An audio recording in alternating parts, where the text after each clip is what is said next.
Welcome everyone to another episode of Financial 15. Kevin and I are back with more information talking about downsizing. Lots of folks do that in retirement. We're going to go through some tips on how to handle it to make it a little easier for you to downsize in retirement. You definitely want to stick around.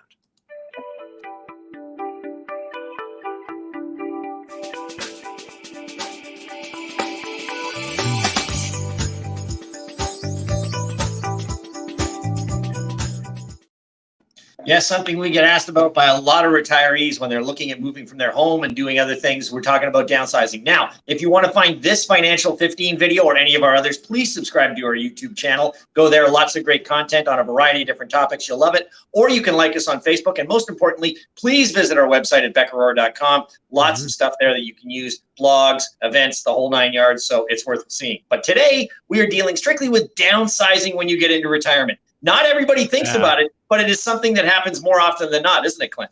Absolutely. I already pulled up the slide here. Downsizing, very, very common activity. This is from 2017, so a little dated, but it came from Zillow report, and they said in 2017, according to their data, 46% of baby boomers that sold a home in that year did it specifically for downsizing. So obviously, it's a very common trend when people get into retirement, into the retirement age, they sell homes to go to a smaller home. Lots of reasons why, but that's what we're going to cover, right?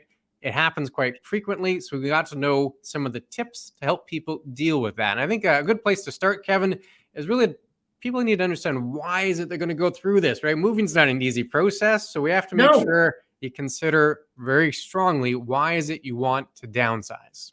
Exactly. I mean, that's the key fundamental for this entire scenario is, are you downsizing because you want to travel? Are you downsizing because the house has become too big? Are you downsizing because you want to move somewhere else? I mean, there's a variety of different reasons as to why you downsize. But again, the number 1 and 2 reasons are, one is to be closer to family, and 2 is reduce your expenses. And again, the closer to family scenario makes a lot of sense. I mean, if you've grown up in one area and your kids have moved away or something, or they're both in another area, you may just want to get closer to them. There could be grandchildren involved that you want to see or things along those lines. So just being in that area. Also, family can help you as you retire and you get older. You may need more family help. And again, on the reduced expenses side, I mean, as we get older, of course, we don't have that income coming in the same way. We may be on a fixed income as it is, and we can reduce expenses by having less house than what we had beforehand. Those would be 2 of the main reasons going on with downsizing.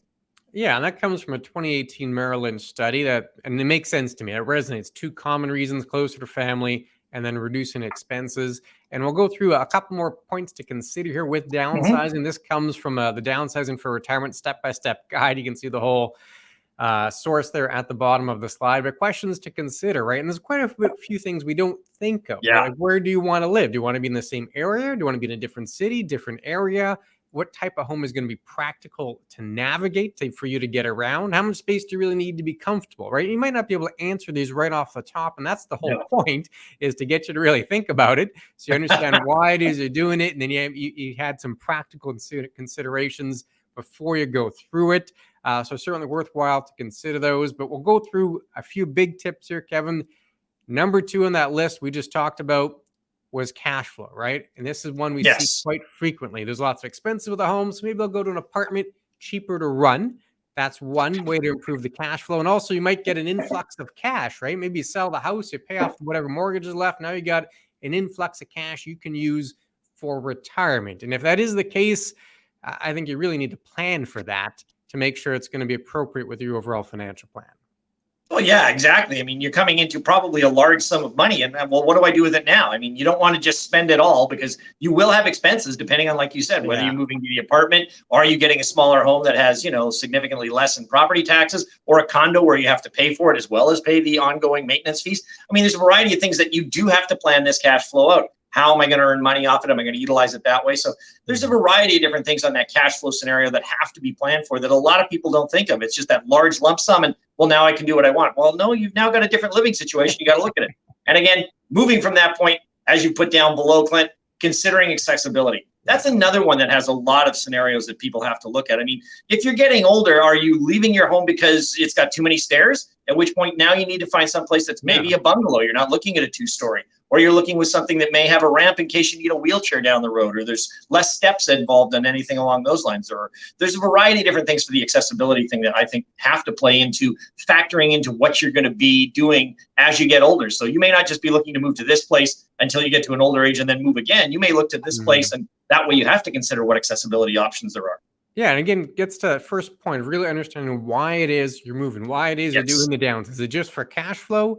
If it is maybe a place you want to live in until for the rest of your life, well, then you really need to consider accessibility. You talk about just getting around within the house or the apartment you choose, but also accessibility in terms of, well, where are the hospitals? Where are the pharmacies? I live in a rural area, right? So if someone retires and then they downsize in a rural area, well, maybe they're going to have to go to the city frequently for all their doctor's appointments because there's no specialists, no doctors in that rural area, right? All things that are part of that accessibility framework. And you mentioned one just before we hit the button here about the cottage, right? That's frequently what we see when people try to retire to the cottage.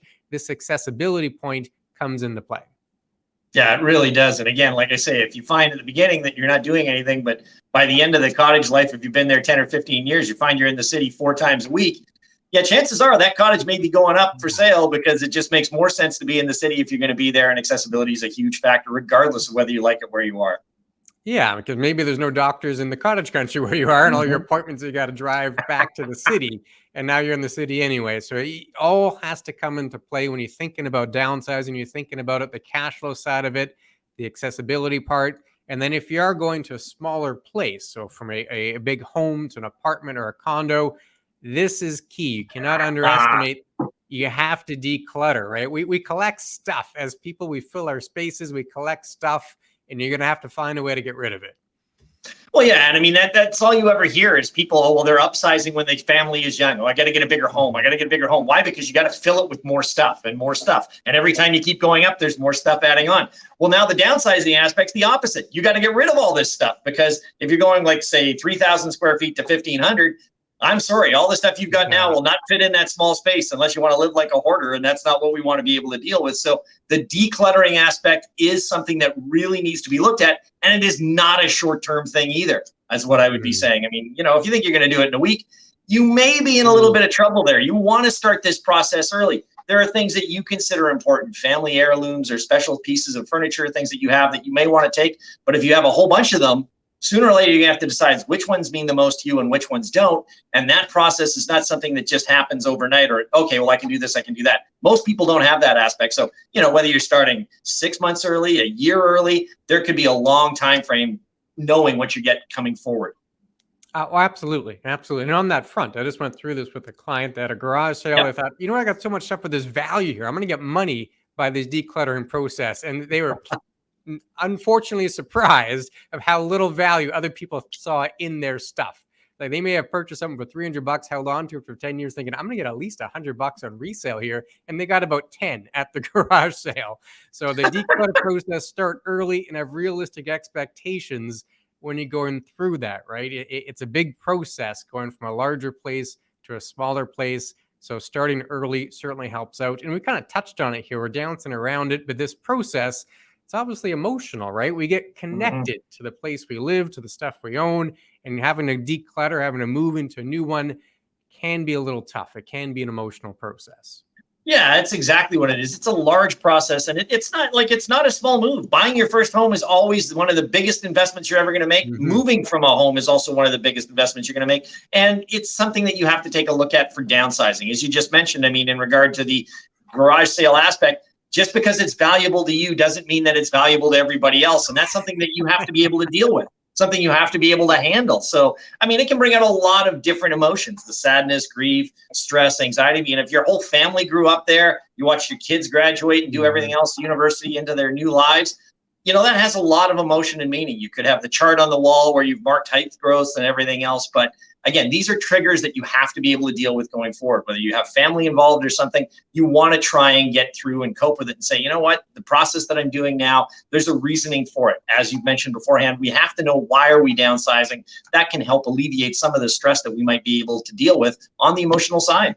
Yeah, and you don't have to go through it alone either. This on the slide here comes from a Harvard Medical School article, Tips on How to Cope when it's time to downsize. Have friends, family, don't be afraid to talk about it, and you can go through it and chat about it with your friends and family. But like you mentioned, Kevin, you got to understand it is an emotional process, and you are going to probably have those triggers, especially if you've been in a house or in an apartment for an extended period of time. You'll have lots of memories that you'll likely associate Yes. with that place, and that can be tough when you're making a move and downsizing to a new spot. And that kind of brings us to the last tip here is don't wait too long. As we just talked about, there's lots of things to consider. It's going to be a big process, the decluttering, dealing with all the emotion. It's going to be easier to do that the younger you are as opposed to the older you are. So you probably don't want to go through that process at 85. It might be easier to go through it at, say, 75 or 65.